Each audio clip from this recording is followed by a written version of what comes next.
सर्दियों के मौसम में निमोनिया बीमारी फैल गई। जोसी भी इसकी चपेट में आ गई और बहुत बीमार हो गई।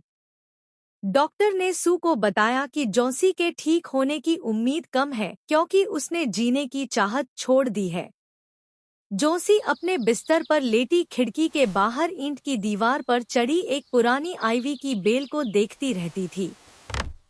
पतझड़ का मौसम था और बेल के पत्ते एक एक करके गिर रहे थे। जोसी ने एक अजीब वहम पाल लिया था, जैसे ही इस बेल का आखिरी पत्ता गिरेगा मेरी भी मृत्यु हो जाएगी। सू ने जोसी को समझाने की बहुत कोशिश की, लेकिन जोसी अपनी बात पर अड़ी रही।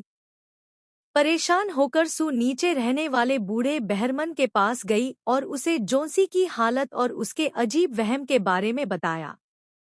बहरमन यह सुनकर बहुत गुस्सा हुआ कि कोई एक पत्ते के गिरने से अपनी जान जोड़ने जैसी मूर्खता कैसे कर सकता है। लेकिन अंदर ही अंदर वह उन दोनों लड़कियों की बहुत परवाह करता था। उस रात बहुत भयानक तूफान आया। तेज हवाएं चल रही थी और मूसलाधार बारिश हो रही थी। जोसी को यकीन था कि सुबह तक वह आखिरी पत्ता गिर चुका होगा और उसके साथ ही वह भी मर जाएगी। अगली सुबह जब जोसी ने खिड़की से पर्दा हटाने को कहा तो वह हैरान रह गई। इतनी तेज आंधी और बारिश के बावजूद वह आखिरी पत्ता अभी भी दीवार पर अपनी जगह पर टिका हुआ था। वह हरा और पीला पत्ता जीवन की निशानी बनकर वहां मौजूद था। पूरा दिन बीत गया। शाम को फिर हवा चली लेकिन पत्ता नहीं गिरा। इसे देखकर जोसी को अपनी गलती का एहसास हुआ। उसने सोचा कि यह पत्ता इतना संघर्ष करके भी टिका है, तो मैं क्यों हार मान रही हूँ। उसने सू से कहा, मैं एक बुरी लड़की हूँ। इस आखिरी पत्ते ने मुझे दिखाया है कि मरने की इच्छा करना पाप है। धीरे धीरे जोसी की सेहत सुधरने लगी।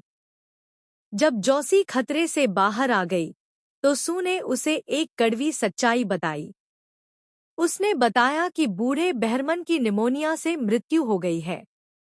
वह केवल 2 दिन बीमार रहे। उस तूफानी रात को जब असली आखिरी पत्ता गिर गया था, तब बहरमन अपनी सीढ़ी, लालटेन और पेंट लेकर बाहर गए थे।